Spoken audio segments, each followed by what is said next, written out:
मैं लेकर आ गया हूँ आपके सामने न्यूमेरिकल्स का सेकंड पार्ट, चैप्टर सेकंड का फिजिक्स का। ठीक है, तो 12th क्लास फिजिक्स का न्यूमेरिकल का सेकंड पार्ट आपके सामने।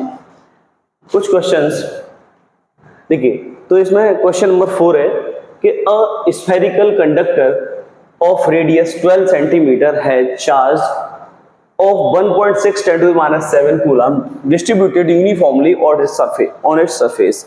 यानी एक स्फेरिकल कंडक्टर है, गोलीय चालक है, जिसकी रेडियस क्या है 12 सेंटीमीटर, इसकी रेडियस 12 सेंटीमीटर है। ठीक है, और 12 सेंटीमीटर का एक कोई ये इस तरीके का कोई कंडक्टर है। ठीक है, अब इसको क्या किया गया भाई, इसको चार्ज किया गया है। इसके ऊपर जो चार्ज है चार्ज Q इक्वल्स टू, ये गिवन है 1.6 10 to the power minus 7 coulomb. ठीक है, ये यूनिफॉर्मली डिस्ट्रीब्यूटेड ऑन इट, यानी और ये इसकी जो रेडियस है वो 12 सेंटीमीटर है और इसके ऊपर ये यूनिफॉर्मली डिस्ट्रीब्यूटेड है जो चार्ज इस पर गिवन है ये पूरे स्फेरिकल कंडक्टर पर। Right, What is the electric field inside the sphere? चूंकि आप जानते हैं किसी भी स्फीयर के अंदर चार्ज एंटर नहीं करता है तो अंदर इलेक्ट्रिक फील्ड क्या होगा, जीरो होता है। तो पहला क्वेश्चन है कि inside the sphere what is the electric field. तो इलेक्ट्रिक फील्ड क्वेश्चन क्या है, इलेक्ट्रिक फील्ड पूछा है। इलेक्ट्रिक फील्ड फाइंड आउट करना है कहाँ पर। पहली कंडीशन है इसकी इनसाइड द स्फीयर, यानी स्फीयर के अंदर। तो हम इस सवाल को यहाँ से सॉल्व करें, इस क्वेश्चन की अगर बात करते हैं तो हम ये कह सकते हैं कि ये जो स्फीयर है, ठीक है ना, इस स्फीयर के अंदर क्या है, चार्ज नहीं होता है ना, इनसाइड द स्फीयर। सो इसे सॉल्व यहीं कर देता हूं मैं। Inside the sphere Q equals to 0, charge नहीं होता है। सो E इक्वल्स टू क्या होगा, 0 होगा। राइट, यानी Q अंदर है ही नहीं, जब Q नहीं होता है तो इलेक्ट्रिक फील्ड भी नहीं होगा। और सेकंड क्वेश्चन है just outside the sphere, just outside the sphere. अगर जस्ट आउटसाइड द स्फीयर की बात करें, ये रेडियस दे रखी है R equals to 12 centimetre. So it will be 12 into 10 to the power minus 2 meter, right?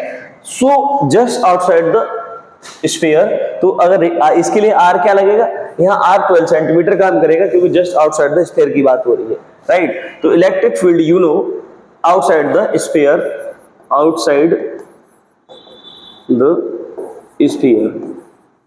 यानी यहाँ पूछ रहा है, तो यहाँ से कह सकते हैं equal to 1/4 pi epsilon naught and Q upon R square. So on putting the value in this formula equals to, so value of 1/4 pi epsilon naught 9 into 10 to the power 9 and Q, what is Q, 1.6 10 to the power minus 7, right, and R square, what is R square, what is R is 12 into 10 to the minus 2 and square of it, so equals to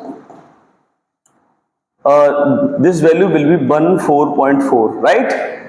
16 का multiply करेंगे 9 में तो आएगा 14.4 and 10 to the power, ये 9 plus है, ये minus 7 है, तो 2 प्लस का एंड 12 जो 144,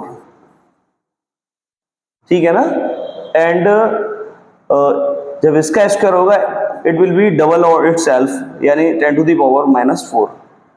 राइट, अगर यहां से पॉइंट हटाएंगे तो नीचे 0 बढ़ जाएगा, तो 144 अपॉन 1440 है ना, और ये 10 टू दी पावर 2 है और ये ऊपर जाएगा तो 10 टू दी पावर क्या होगा, 10 टू दी पावर हो जाएगा ऊपर +6, ये ऊपर जाएगा तो +6 हो जाएगा। ये डिवाइड करेंगे तो 10 हो जाएगा नीचे, और ऊपर इसे लिख सकते हैं 10 को, इसको लिख सकते हैं 10 इंटू 10 और 10 टू दी पावर, सॉरी 6 नहीं, ये 4 जाएगा ना, ये 4 है क्योंकि अलग अलग लिखा है, ये 4 है और ये हो गया, और 10 टू द पावर 4 अपॉन यहाँ पे 10 टाइम ये कटेगा, 10 टाइम तो 10 नीचे आएगा, इससे कटेगा तो ये 10 टू द पावर क्या बना देगा इसको 5, तो ये न्यूटन अपॉन कूलम। ठीक है, सो this will be the value of electric field outside the sphere, so this will be the value. And last point is given at a point 18 centimeter from the center of a sphere, यानी center of a sphere से 18 centimeter distance पर, so on the distance of 18 centimeter, so then r will be 18 centimeter, or we can say we can imagine a sphere like this, and the radius of this sphere it will be 18 centimeter, right? So the r for this r is r c, है ना, r equals to 18 centimeter. So if we convert it into meter, so it will be 18 into 10 to the minus 2 meter, right? And at this point electric field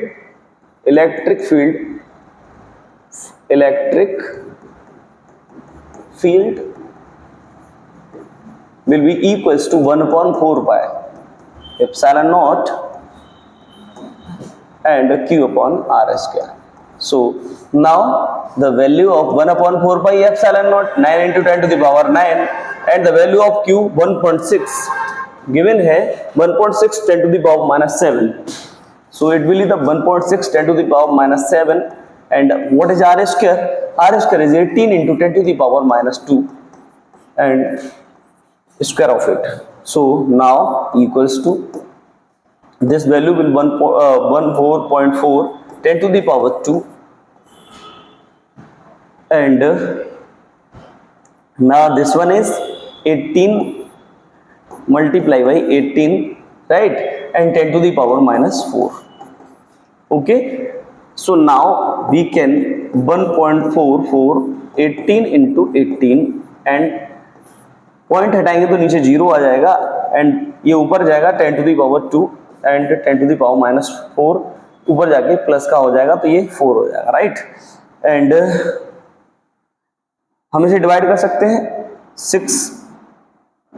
6 3 जा 18 और 6 2 12 और 6 4 जा 24,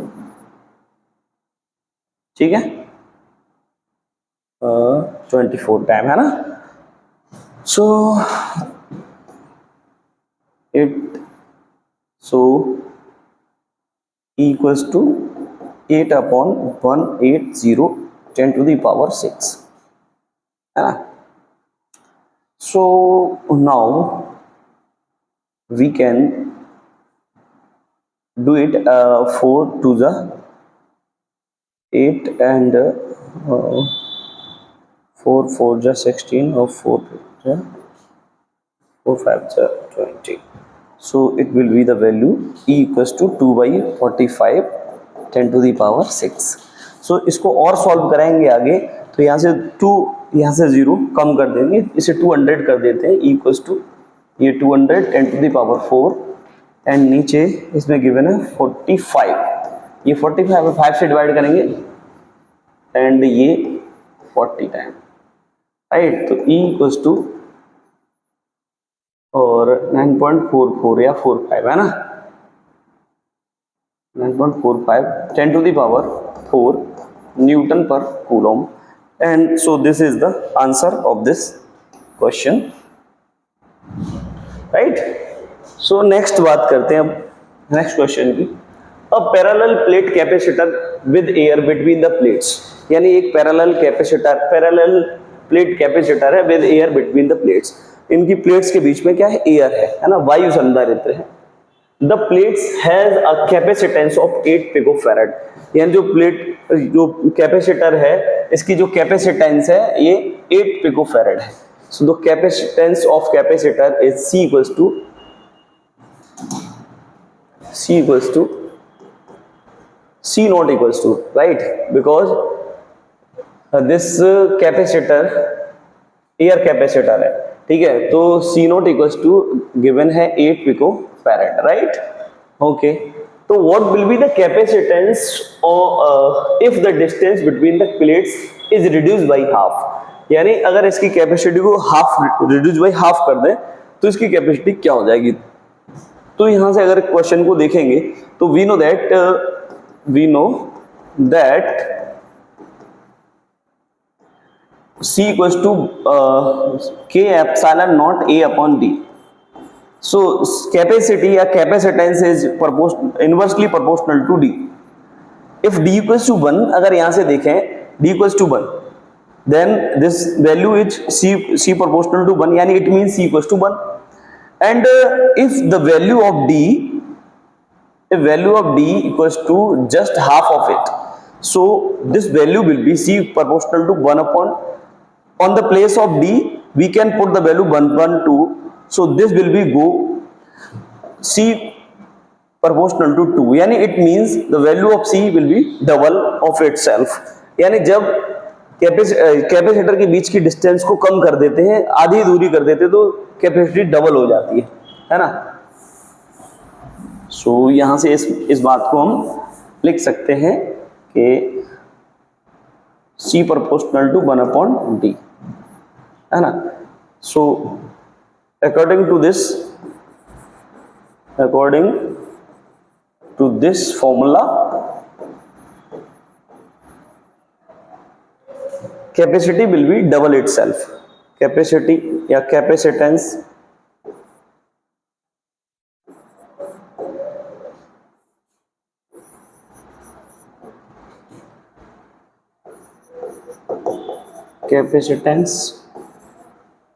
of capacitor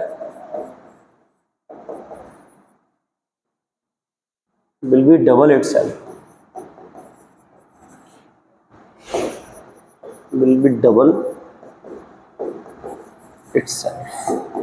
right? So now the capacity C naught equals to 2 multiplied by 8, यानी it means 816 picofarad, right? जब हम plate के बीच की दूरी को क्या कर दें, when we reduce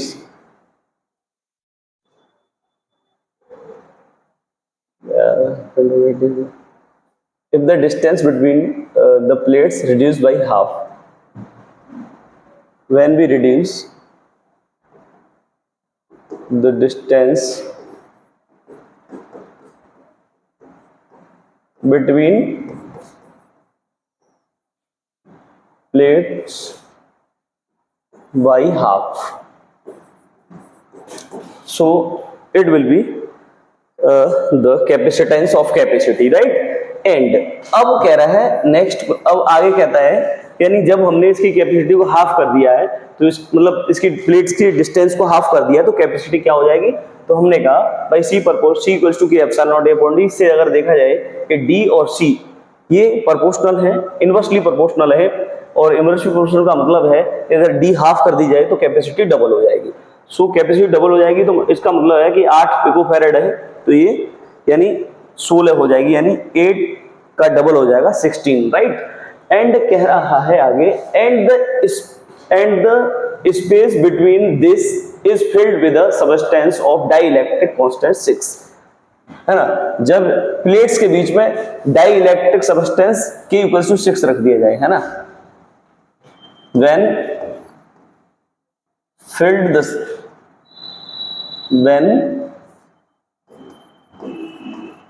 space between plates is filled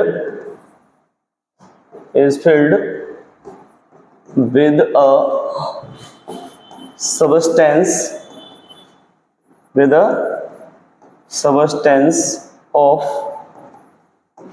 dielectric constant K equals to 6, right? So then the capacity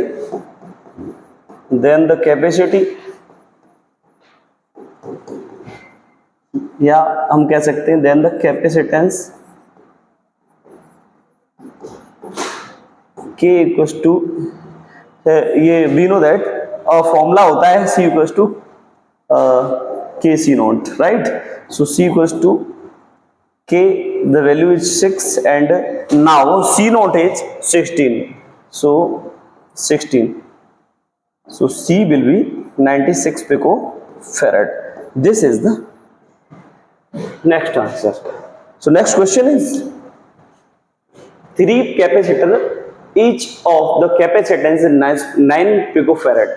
So capacitance C1 equals to 9 picofarad and C2 equals to 9 picofarad and C3 is also 9 picofarad, right? And these capacitor, 3 capacitor, each capacitance is 9 picofarad are connected in series. Series में ये connected हैं, यानी ये तीन सब क्या है, इसके अंदर जो कैपेसिटर्स हैं C1, C2 एंड C3, ये कैसे जुड़े हैं? सीरीज में ऐसे करके जुड़े हुए हैं, राइट? सीरीज में ये जुड़े हुए हैं। सो क्वेश्चन फर्स्ट है, इसके अंदर आपसे पूछ रहा है कि what is the total capacitance of accommodation combination, what is the total capacitance of combination, combination का टोटल जो है कैपेसिटेंस क्या है? सो हम जानते हैं, वी नो दैट, क्या जानते हो भाई आप? इन द सीरीज हम कॉम्बिनेशन में हम कह सकते हैं, ये जो फॉर्मूला होता है 1/c इक्वल्स टू होता है 1/c1 plus 1/c2 plus 1/c3, right? So now the final capacitance of 1/9 plus 1/9 plus 1/9, so it will be the 1/c equals to 1/1 वही 9, 3 1 जा 3 और ये 3 1/c इक्वल्स टू 3, यानी 1/c equals to 1/3, so cross multiply C equals to 3 picofarad, right? So this will be the answer of the first question.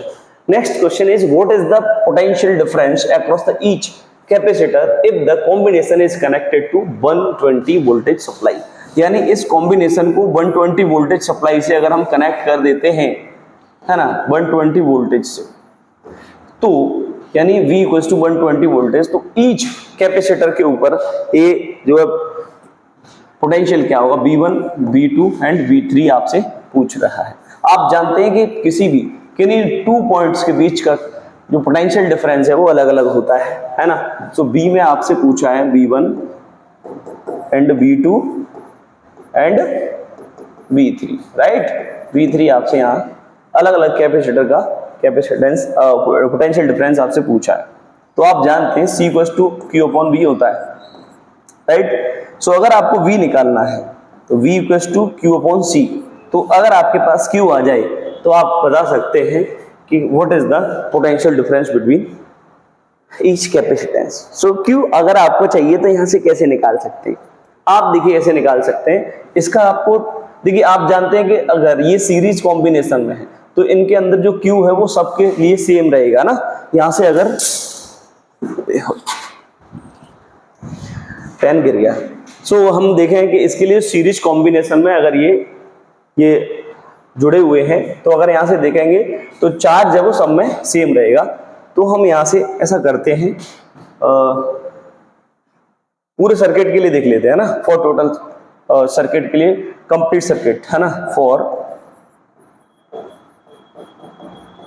Complete circuit ये देखें तो Q equals to CV, Q equals to CV और Q equals to what is the C is 3 picofarad, 3 and voltage 120, so charge is 360 pico coulomb, right? Because the value of capacitance is 3 picofarad, so pico को हमने change नहीं किया इसलिए हमने 3 लिखा रहने दिया, वोल्टेज लगा दिया 120, तो 3 पिकोफैराड हो गया। अब यहां से B1 निकाल सकते हैं, राइट? तो यहां से B1 आप निकाल सकते हैं। So B1 equals to Q/C and V2 equals to also Q/C and C1 and this one C2 and V3 equals to Q/C3, right? So V1 equals to, what is the value of Q? Q is 360 picocoulomb. So this is 360 picocoulomb and this one is 9 picofarad and this one is also in pico और this one is also in pico, यानी ये भी Q भी pico में है और ये C भी पिको में है, तो फर्क नहीं पड़ने वाला है। यानी V2 इक्वल्स टू यानी 360, सेम वैल्यूज हैं तो इनके सेम आंसर्स होने वाले हैं, 360/9 and V3 equals to also 360/9। So this will be V1 equals to 40 volt and V1 equals to 40, V2 equals to also 40 and V3 is also 40 volt, right? So this is the answer. This is the answer of question number 6, right? Video लंबा हो रहा है और इसके आगे के question next video में करेंगे, ठीक है? तो मैं आपके लिए लेके आया हूँ, ये जो हिंदी मीडियम वाले स्टूडेंट्स हैं उनके लिए भी एक बैच है क्लास 12 का 149 में, केवल 5 जून तक है और ये आपका 10th क्लास का हिंदी मीडियम का है। इंग्लिश मीडियम के लिए भी नेक्स्ट आगे मैं बैच लॉन्च करने वाला हूँ, ठीक है? तो हमारा ऐप डाउनलोड करिए, AKS एजुकेशनल इंस्टीट्यूट, आपको सारी डिटेल्स मिल जाएंगी। Thanks for watching.